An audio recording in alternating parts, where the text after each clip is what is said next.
I have always believed that a house remembers who loved it first, not in the way people talk about ghosts or echoes, but in quieter ways. The way the light settles into corners, the way the floors creak differently under familiar feet. When my husband and I bought that house 34 years ago, it was barely more than a promise. 2 bedrooms, 1 bathroom, paint peeling in places we pretended not to see. But it was ours, and we filled it with patience, work, and a kind of love that grows stronger when it has to stretch. By the time my husband passed, the house had grown into itself, and so had I. I stayed because it held my memories gently. I stayed because it still felt like home. And I stayed because, at my age, I no longer felt the need to prove that I belonged anywhere. My daughter, Lila, used to say the house felt warm. That was her word for it. She would say it even after she married and moved out, even after she had children of her own. She would bring her family over on Sundays, sometimes unannounced, and the house would fill with noise again. Shoes by the door, laughter spilling into the hallway, the sound of children running where furniture once stood still. I never minded. I told myself that a quiet house is a patient one, and mine had waited long enough. When Lila married Aaron, I welcomed him the way I had been taught to welcome people, with food on the table and space for their opinions, even when I didn't agree with them. Aaron was polite in that practiced way some people have, always smiling, always thanking me, but never quite looking at me long enough to see me. I noticed it early, but I said nothing. Silence, I have learned, gives people room to show you who they are. After their second child was born, things began to change in small ways. At first, it was practical. Lila called me one evening and asked if I could watch the children more often. She was tired, she said. Aaron was working longer hours. I said yes, without thinking. Of course I would help. That is what mothers do. Soon, I was picking the children up from school 3 days a week, then 4, then sometimes keeping them overnight. Toys appeared in corners where they hadn't been before, extra toothbrushes in the bathroom, little socks tangled in the laundry. Still, I didn't mind. The house felt alive again. The first moment I felt something shift was not dramatic. There was no argument, no raised voice. It happened on a Sunday afternoon while I was setting plates on the table. Lila and Aaron were sitting in the living room, talking in low voices. When I walked in, they stopped. Not abruptly, but just enough to notice. Aaron smiled. "We were just talking about how much the kids love it here," he said. I smiled back. "They're always welcome." Lila didn't meet my eyes. She stood and began gathering the children's things, even though dinner was almost ready. "We should probably head out early tonight," she said. "It's been a long week." I nodded. I didn't ask why the conversation had ended. I didn't ask what they had been talking about. I had learned long ago that questions asked too soon rarely get honest answers. Over the next few weeks, small decisions were made without me. Plans changed, schedules shifted. I would hear about family outings after they happened, not before. When I offered to help, Lila would say, "We've already figured it out, Mom," in a tone that suggested I should be relieved. I told myself this was normal. Children grow, lives change. I reminded myself that love does not always look like inclusion. The moment that stayed with me, though, happened on a Tuesday morning. I was pouring coffee when Aaron walked in, already dressed for work. He glanced at the calendar on the fridge, the same one I'd kept updated for years, and frowned. "I didn't realize you had something planned Thursday," he said. I looked at the calendar. It was a doctor's appointment, circled neatly in blue ink. "Yes," I said, "just a routine check." He nodded slowly, as if calculating something. "That might be an issue," he said. "We were counting on you for the kids that day." The way he said it, "counting on you," felt less like appreciation and more like assumption.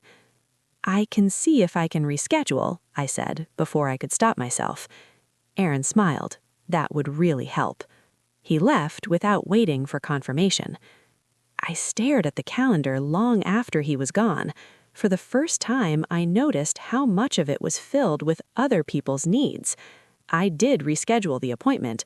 I told myself it wasn't important, but something about the ease with which my time had been dismissed stayed with me. Not long after that, Lila began referring to the house differently. Not mine, not Mom's, but the place. As in, we'll just drop the kids at the place, or we'll bring some things over to the place later. It was a small thing, words often are, but words shape how people think. One afternoon, while the children were napping, I overheard Aaron on the phone in the kitchen. He didn't know I was in the hallway. "No, she doesn't mind," he said. "She's happy to help. Honestly, she doesn't have much else going on." I stood very still. He laughed softly. "Exactly. It works out for everyone." When he noticed me, he didn't look embarrassed. He simply ended the call and asked if I needed anything.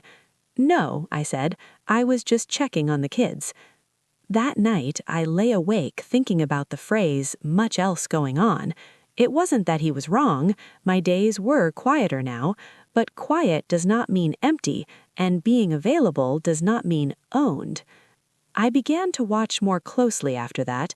I noticed how decisions were announced to me, not discussed, how my help was expected, not requested, how my presence in conversations slowly diminished.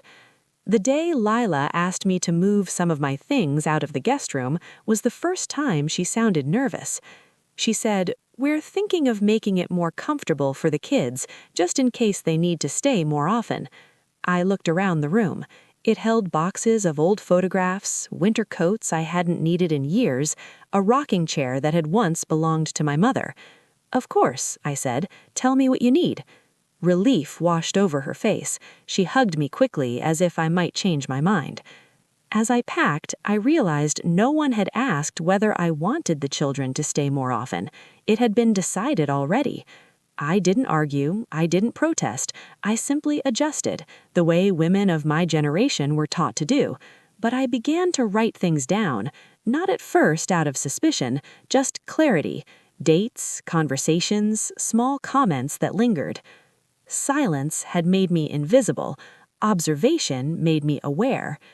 The invitation that never came was the one that finally made it clear. It was Lila's birthday, and I assumed, naturally, that we would celebrate together. I waited for the call. It didn't come. That evening, I saw the pictures online, a restaurant I'd never been to, laughter frozen mid-frame, my grandchildren sitting by people I barely recognized. When Lila called the next morning, her voice was cheerful. "Did you see the pictures?" "Yes," I said. "Oh, good," she replied. "We didn't think you'd want to go out so late." I let the silence stretch. "You could have asked," I said gently. She hesitated. "We just assumed." Assumptions, I had learned, are how people justify exclusion without admitting it. After that, things accelerated.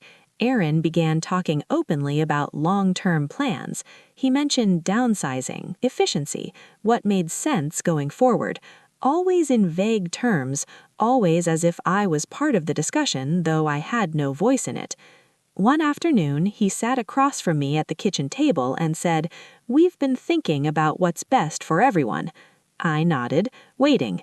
"This house," he continued, gesturing around him, "it's a lot for one person." "I manage," I said.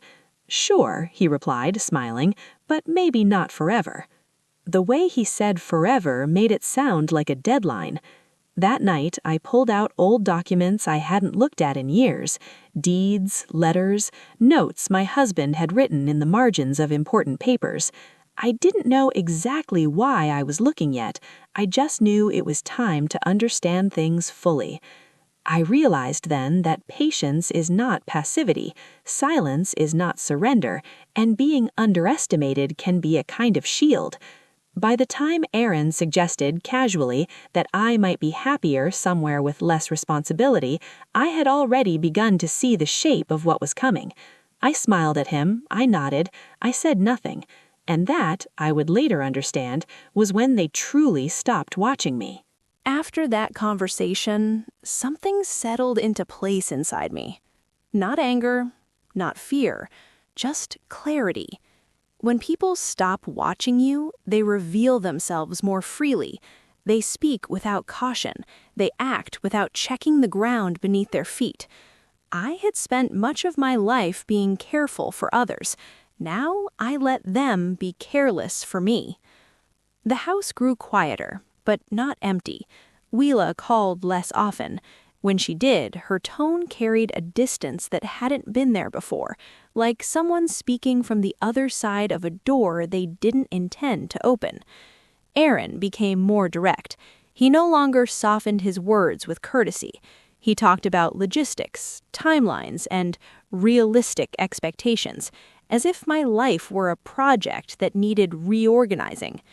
I listened, I nodded, I asked simple questions that made him explain himself further. People often mistake calm attention for agreement. One afternoon, Aaron mentioned that they had spoken to someone in real estate. He said it casually, as though discussing the weather. Just to understand options, he added quickly. I looked at him across the table. Options for what? He paused, then smiled. Long-term planning, for the family. The family. The phrase was doing a lot of work lately. That evening, after they left, I walked through the house slowly. I touched the door frames my husband had measured himself. I stood in the kitchen where I had taught Leela to bake, where flour still dusted the corner of one cabinet if you knew where to look. I wasn't afraid of losing the house. I was afraid of losing the truth of what it represented. So I began making quiet calls of my own. The first was to a woman I'd known for years, someone who handled paperwork with care and discretion. We spoke plainly. I asked questions I had never thought I would need to ask. She answered them without judgment. The second call was to an old friend who had a way of remembering details others overlooked. She listened, then said, people always assume patience means permission. That stayed with me. Meanwhile, Leela's visits became shorter. She no longer lingered after dropping off the children. When I offered to keep them overnight, she declined, saying they had things under control. The children noticed the change before I did. They asked why they couldn't stay as long. I told them sometimes adults need space, even when they don't know how to say it kindly. Aaron, however, seemed more comfortable than ever. He spoke freely now, often in my presence, as if I were already half gone. He discussed finances with Leela at the table while I washed dishes. He referred to the future in ways that quietly erased me from it. I said nothing. The moment that confirmed everything came unexpectedly. I returned home early from an errand and found papers spread across the dining table. Aaron was standing over them, phone pressed to his ear. He didn't hear me come in. Yes, once everything's finalized, it'll be simpler. She won't fight it. She hates conflict. I stood there, unseen, for a long moment. When he turned and saw me, there was a flicker of something, perhaps surprise, but it passed quickly. We're just sorting through some things, he said. I see, I replied. He gathered the papers, not hurriedly, just enough to signal ownership. It's nothing you need to worry about. That was when I understood. They weren't planning with me, they were planning around me. That night, I slept soundly. Clarity has a way of bringing rest. Over the next few weeks, events unfolded as they always do when people believe the outcome is already decided. Aaron became bolder. He suggested timelines. He spoke about transition periods. Leela, caught between loyalty and comfort, avoided my eyes. I continued as I always had. I made meals when the children were there. I listened when Leela spoke, even when her words were guarded. I did not accuse. I did not demand explanations. I let them move forward, convinced of their own control. What they didn't know was that the documents they were relying on did not say what they thought they said. The day everything shifted did not arrive with drama. There was no shouting, no confrontation. It began with a meeting that Aaron insisted would be helpful for everyone. He framed it as a discussion, though his tone suggested decisions had already been made. We sat at the dining table. Papers were neatly arranged. He spoke confidently, outlining plans that sounded reasonable on the surface. Downsizing, efficiency, what makes sense at this stage. I listened until he finished. Then I slid a single folder across the table. "I think we should be clear about a few things," I said. Aaron frowned, flipping it open. As he read, his expression changed. Leela leaned forward, confusion giving way to concern. The room grew very quiet. I didn't raise my voice. I did not accuse them of anything. I simply clarified facts they had never bothered to confirm. Ownership, intentions, provisions that had been made long ago, not recently, not in reaction, but as part of a life built carefully and deliberately. Aaron looked up at me, uncertainty replacing confidence. He said, "This doesn't make sense." I replied, "It does. You just didn't think to ask." Leela's eyes filled with tears. "Mom," she began. I held my hand gently. "I know," I said. "You thought you were helping. You thought you were being practical." Aaron said nothing. He was reading the documents again, as if the words would change. That meeting ended quietly. No one stormed out, no one slammed doors. They left with their papers gathered carefully, as though handling something fragile. The days that followed were awkward. Apologies came slowly, wrapped in explanations that revealed more than they concealed.